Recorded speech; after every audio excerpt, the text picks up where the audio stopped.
Good morning students. आज मैं आपको चैप्टर गोला यानी स्फीयर पढ़ाने जा रहा हूँ। गोला क्या होता है? देखिए, ये एक आकृति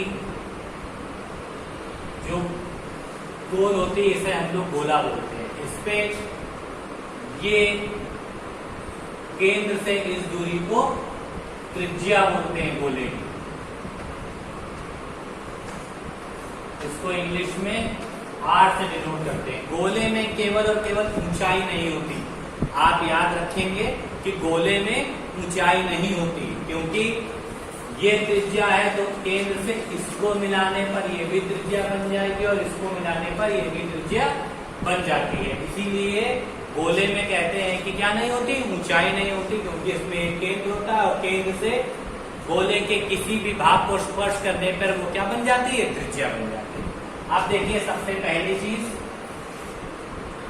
गोले का आयतन। गोले का आयतन होता है 4/3 पाई आर क्यूब।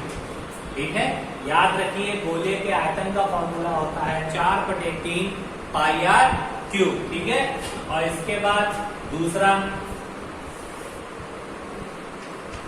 गोले का वक्र पृष्ठ, या आप इसको पृष्ठीय क्षेत्रफल के नाम से भी जानते हैं, वो होता है 4 पाई आर स्क्वायर। ठीक है, गोले का वक्र पृष्ठ या पृष्ठीय क्षेत्रफल क्या होता है, 4 पाई आर स्क्वायर। ठीक है, तो ये हमारा पूरा गोला हो गया। अगर अर्ध गोले की बात की जाए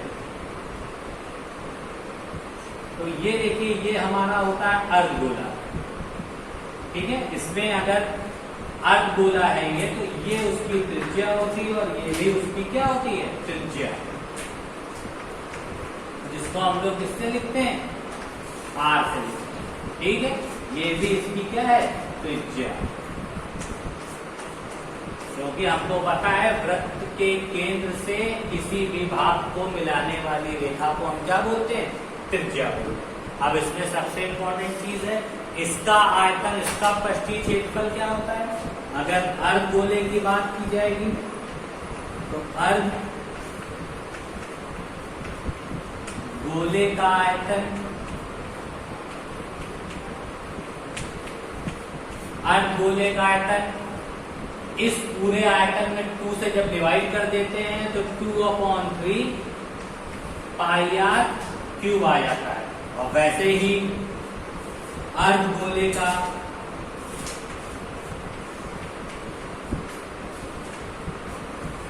पृष्ठीय क्षेत्रफल या वक्र पृष्ठ क्या होता है, इस वाली में भी 2 का डिवाइड कर देते हैं तो 2 पाई आर स्क्वायर। ठीक है स्टूडेंट, तो आपको याद रखना होगा ये 4 फॉर्मूले स्फीयर में इंपॉर्टेंट है। अगर गोला संपूर्ण है तो ये फॉर्मूले यूज होते हैं, अगर अर्ध गोला है तो हमारे ये फॉर्मूले यूज होते हैं।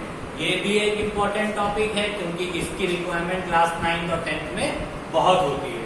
तो आप इन चारों फॉर्मूलों को नोट कर लीजिए, फिगर्स को बना लीजिए, समझ लीजिए, और अब मैं इसके सम्स आपको बताने जा रहा हूं।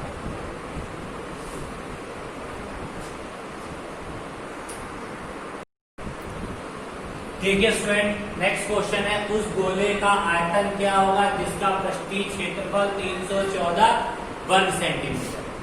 देखिए, इसमें पूछ आपसे आयतन रहा है, दिया है पृष्ठीय क्षेत्रफल। मेंसुरेशन का एक रूल होता है कि जो दिया है उसका सूत्र जरूर लगाते। तो हमने आपको बताया था वक्र पृष्ठ और पृष्ठीय क्षेत्रफल एक ही चीज होती है। तो देखिए, गोले का पृष्ठीय क्षेत्रफल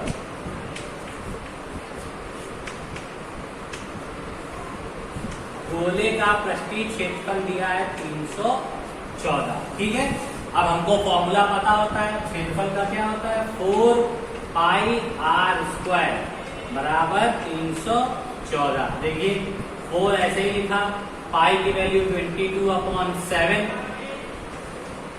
आर स्क्वायर 314। अब देखिए हम क्या कर सकते हैं, 22/7 इसको अगर हम डिवाइड करते हैं तो हमारा आता है 3.14 आर स्क्वायर। ठीक है, मैंने इसको जब आपस में डिवाइड किया तो मेरा आंसर क्या आया, 3.14 is equals to 3.14 r square is equals to 340।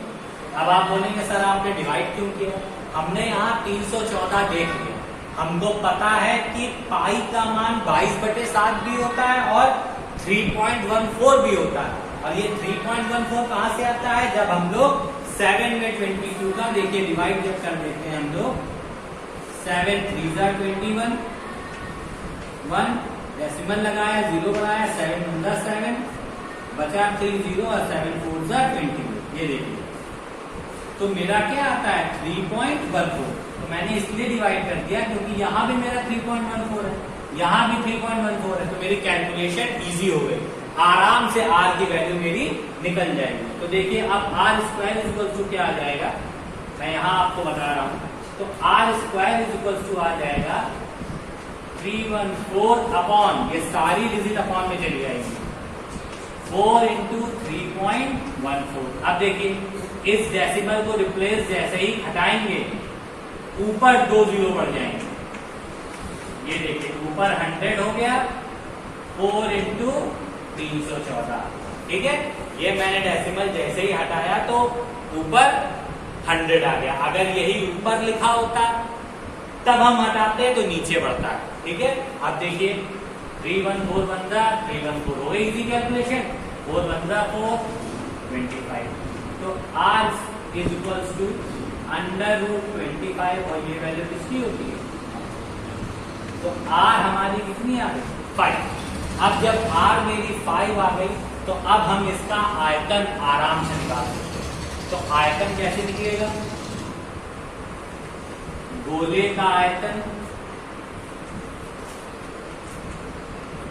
गोले का आयतन हमारा होता है 4/3 पाई r क्यूब।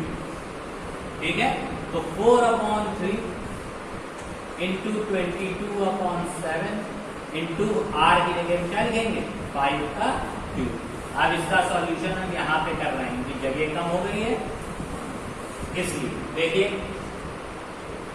4/3 इंटू 20, यहाँ जब थोड़ा सा मैं नीचे करता हूँ जिससे बहुत साफ साफ आ जाए, 4/3 इंटू 22/7 इंटू 5 इंटू 5 इंटू 5 125। जब इस पूरी डिजिट्स को आप सॉल्व करेंगे, ऊपर वाली डिजिट का मल्टीप्लाई करके नीचे वाले डिजिट के मल्टीप्लिकेशन से डिवाइड करेंगे, तो आपका मतलब ऊपर अगर हम लोग डिवाइड मल्टीप्लाई करते हैं तो 88 इंटू 125/21।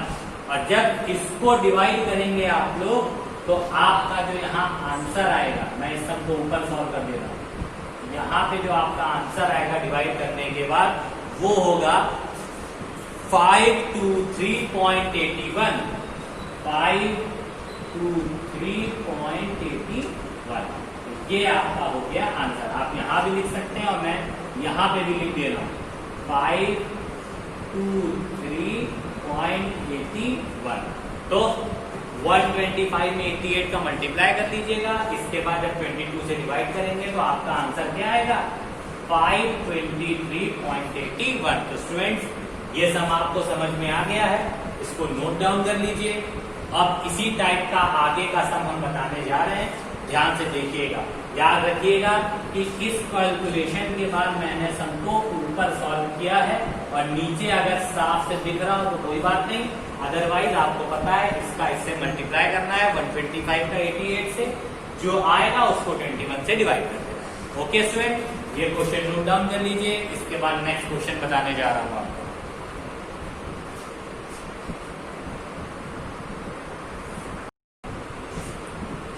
देखिए स्टूडेंट, उस गोले का पृष्ठीय क्षेत्रफल ज्ञात कीजिए जिसका पृष्ठीय क्षेत्रफल तथा आयतन ज्ञात कीजिए जिसका व्यास 42 है।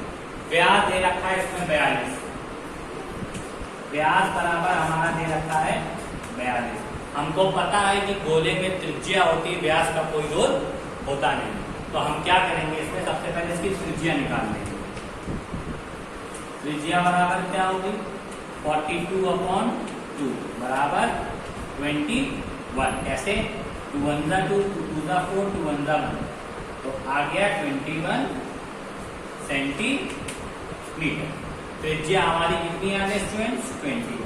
अब हम इसका क्या निकाल सकते हैं, पृष्ठीय क्षेत्रफल। तो पृष्ठीय क्षेत्रफल क्या होता है, पृष्ठीय क्षेत्रफल किसका, गोले। पृष्ठीय क्षेत्रफल बराबर 4πr²।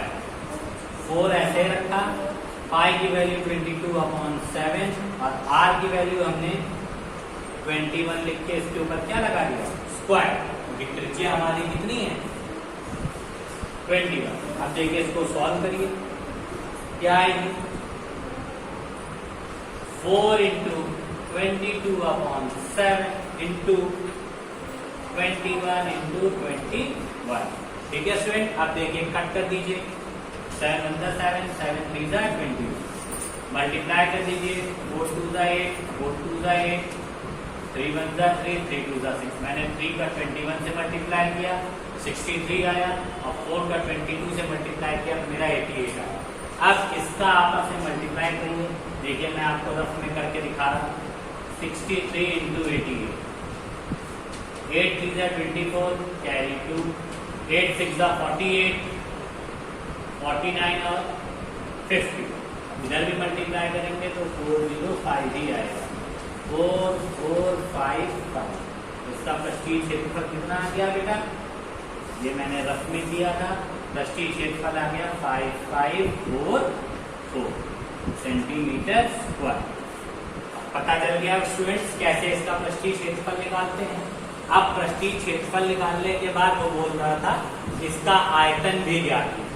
देखिए हम पृष्ठीय क्षेत्रफल निकल चुका है मेरा, अब अगर हमें आयतन निकालना है तो आयतन का फॉर्मूला क्या होता है, आयतन का फॉर्मूला होता है 4/3πr³। तो देखिए 4/3 ऐसे ही लिखा, पाई की वैल्यू 22/7 और r की जगह मैंने 21 का क्यूब।